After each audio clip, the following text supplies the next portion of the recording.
Abu Hamad is a big locality in the Upper Nile. Most of it is desert and many small islands, and the distance is very long.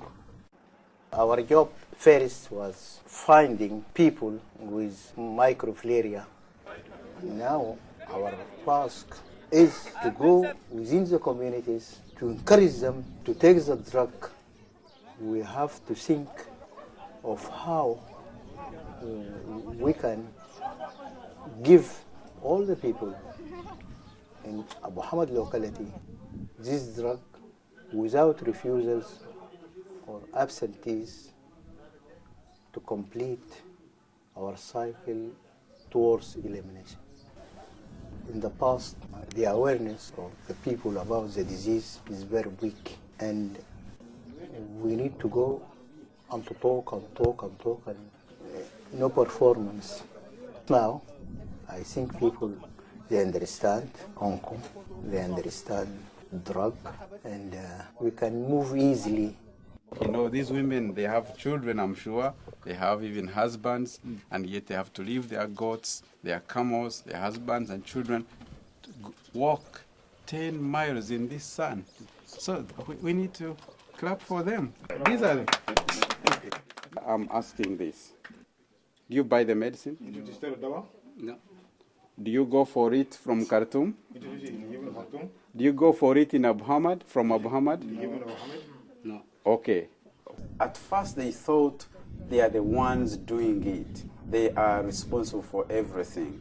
But they hadn't realized that someone thought about them, paid for this drug to be manufactured, transported it from the factory to the port of an endemic country, and from the port someone cleared it to the central drug stores, and from the central drug stores it was brought here. But then before the drug was brought directly down to the community, someone has already paid for health education materials, training, mobilization, and there is a chain of health workers that have to supervise. Someone has to take care of these supervisors to make sure they are doing the right job, and all that costs a lot of money.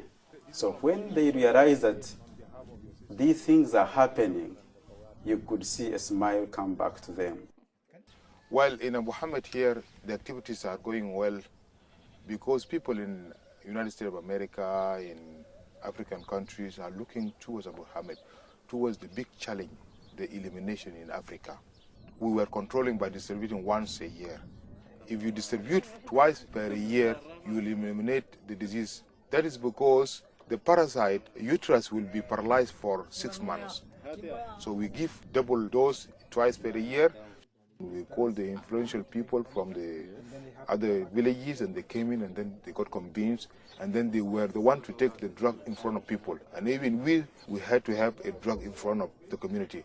And then at the end of the day, they took the drug, and then they were happy. The children are the best people who can receive the information. And when they go back home, they share the information with their parents. And then we make sure that the information we need to pass it to the community is there. We are for renewal the health education messages. So Moses Katabarwa and Carter Center at the Khartoum level, Carter Center at the Atlanta level are for assisting printing new health education material, flip chart, brochures, training material, manual, guideline training. So everything in Abu Hamad we have trained, we have changed it now. I would like to thank the Carter Center, the Federal Ministry of Health, the locality, the state, for their continuous support, especially the affected community. And why I'm saying the Carter Center, because it's the one supporting our CDTI activities. And as we are documenting this one, we are hoping that in few years to come, we come again with the same camera to come and film our celebration, saying that Abu Hamad is free from onco, which could be example to other areas in Africa, and say that it can be done.